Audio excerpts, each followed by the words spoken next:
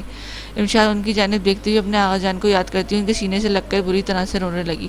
آغا جان کیوں چلے گئے سلطان؟ وہ اسی طرح سے روتے ہوئے بولی۔ خاموش امشال، ہماری زندگی امانت ہے اس پاک ذات کی، وہ جب چاہے بلا سکتا ہے، تم چپ ہو جاؤ، میں ہوں نا، بس اس کے لیے تم دعا کرنا کہ باقی کا سفر وہ آسانی سے طے کر سکے۔ انہوں نے اس کی پشت پر ایک ہاتھ رکھ کر اور دوسرے سے اس کی سلکی بالوں پر پھرتے ہوئے کہا، درد تو نہیں ہو رہا لیکن وہ اس وقت صرف امشال کے لیے خود کو مضبوط بنائے ہوئے تھے، اگر وہ ٹوٹ گئے تو امشال پھر جی نہیں پائے گی، رو رو کر اپنا حال بلا کر لیں گی۔